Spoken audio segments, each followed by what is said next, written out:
بسم اللہ الرحمن الرحیم۔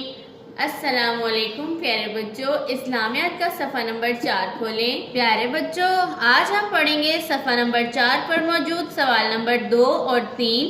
آج کا سبق پڑھنے سے پہلے ہم پچھلے سبق کی دہرائی کر لیتے ہیں۔ سوال نمبر 1، ہمیں کھانے پینے کے لیے کون دیتا ہے؟ جواب، ہمیں کھانے پینے کے لیے اللہ تعالیٰ دیتا ہے۔ سوال، ہمیں کھانے پینے کے لیے کون دیتا ہے؟ جواب، ہمیں کھانے پینے کے لیے اللہ تعالیٰ دیتا ہے۔ آئیے اپنا آج کا سبق پڑھتے ہیں۔ سوال نمبر 2، ہم سب کو کس نے پیدا کیا ہے؟ جواب، ہم سب کو اللہ تعالیٰ نے پیدا کیا ہے۔ سوال، ہم سب کو کس نے پیدا کیا ہے؟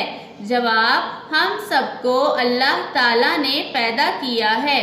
سوال نمبر 3، پھول اور پودے، چاند اور تارے کس نے پیدا کیے ہیں؟ جواب، پھول اور پودے، چاند اور تارے اللہ تعالیٰ نے پیدا کیے ہیں۔ سوال، پھول اور پودے، چاند اور تارے کس نے پیدا کیے ہیں؟ جواب، پھول اور پودے، چاند اور تارے اللہ تعالیٰ نے پیدا کیے ہیں۔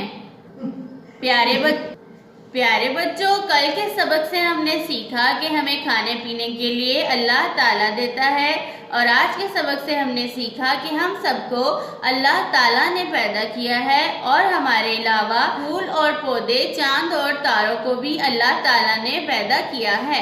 آئیے اپنا سبق پھر سے پڑھتے ہیں۔ سوال نمبر 2، ہم سب کو کس نے پیدا کیا ہے؟ جواب، ہم سب کو اللہ تعالیٰ نے پیدا کیا ہے۔ سوال، ہم سب کو کس نے پیدا کیا ہے؟ جواب، ہم سب کو اللہ تعالیٰ نے پیدا کیا ہے۔ سوال نمبر 3، پھول اور پودے، چاند اور تارے کس نے پیدا کیے ہیں؟ جواب، پھول اور پودے، چاند اور تارے اللہ تعالیٰ نے پیدا کیے ہیں۔ سوال، پھول اور پودے، چاند اور تارے کس نے پیدا کیے ہیں؟ جواب، پھول اور پودے، چاند اور تارے اللہ تعالیٰ نے پیدا کیے ہیں۔ پیارے بچوں، جو سوالات میں آپ کو پڑھاتی ہوں آپ اچھے سے یاد کیا کریں۔ آج کے سبق کو بھی بار بار دہرائیں تاکہ آپ کو اچھے سے یاد ہو جائے۔ اللہ حافظ۔